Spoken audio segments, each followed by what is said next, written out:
I think इसका थोड़ा हद तक ब्लेम हमारी इंडस्ट्री को भी जाता है क्योंकि हमने इतना ग्लोरीफाई कर दिया है एक पर्टिकुलर वे ऑफ लुकिंग को. I was offered 3 fairness cream brands to endorse and I said no because मैं नहीं चाहती थी कि कोई भी 15 साल की बच्ची टीवी देखकर ये फील करे कि I am not fair enough.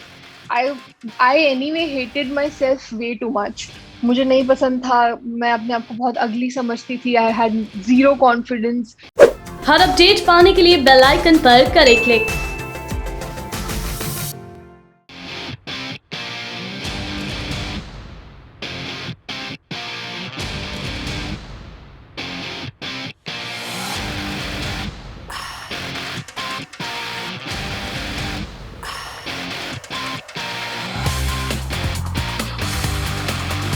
I think everybody सबकी ना एक एक वीकनेस होती है. और वो कुछ लोगों को रियलाइज भी हो जाता है और कुछ लोगों को रियलाइज करवाने में लोगों की मदद लगती है. For me I I anyway hated my self way too much. मुझे नहीं पसंद था. मैं अपने आप को बहुत अगली समझती थी. I had zero confidence even when I had everything working in my favour. My career was absolutely, awesome. And even then, I was not very happy and satisfied in myself. तो वो हमेशा से ही एक कंफ्यूजन था खुद के लिए. And वो इनसिक्योरिटी आई थिंक उस एज में सभी को होती है. I think I have seen it being very common. That's why I से इट. और मुझे जब ये रियलाइज हुआ दैट ना मेरी कोई हेल्थ इश्यू थी ना मेरा कुछ ऐसा था जिसकी वजह से वेट लॉस होना इम्पॉसिबल था. ऐसा कुछ नहीं था. I was actually just being lazy. So and I was not मैं कोशिश भी नहीं करती थी कुछ एक्स्ट्रा अपने लिए करने की क्योंकि मैं अपने आप से प्यार ही नहीं करती थी. So I realized all of these things and I am glad I did क्योंकि उसके बाद से जो ट्रांसफॉर्मेशन हुआ है वो सिर्फ फिजिकल नहीं है, इमोशनल और मेंटल भी है. बहुत कुछ सीखा है मैंने, बहुत कुछ समझा है. एंड उसकी वजह से मेरी लाइफ तो डेफिनेटली सॉर्ट हुई है लेकिन मेरे जो रिलेशनशिप्स है वो काफी हील हुए हैं with my parents, my family, my friends.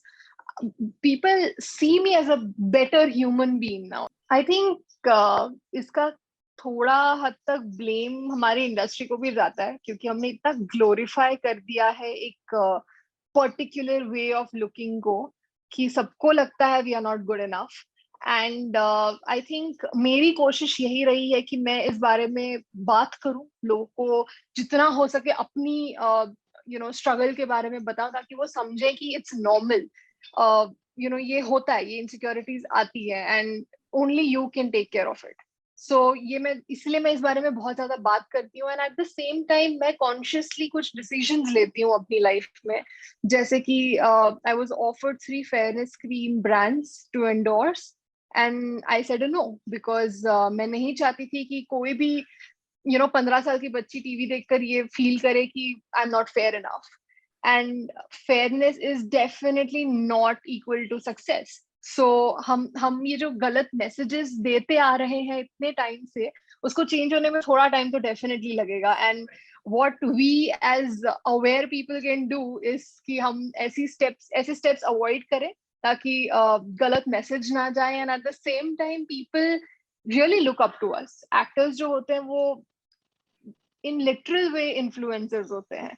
And हमारे कैरेक्टर की तरह लोग बनना चाहते हैं, हमारे कैरेक्टर्स की तरह लोग बात करना चाहते हैं, कपड़े पहनना चाहते हैं. सो इतना हम इन्फ्लुएंस या मोटिवेट या इंस्पायर करते हैं लोगों को कि हमारे पास ही कंट्रोल है कि अगर हम कोई गलत चीज भी गलती से बता देते हैं तो शायद लोग वो भी एक्सेप्ट कर लें और बिहेव करना शुरू हो जाए.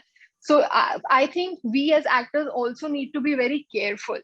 हमें केयरफुल होना पड़ेगा कि अब जो हमारी ऑडियंस है वो भी स्मार्ट है. So we need to give them that the right messages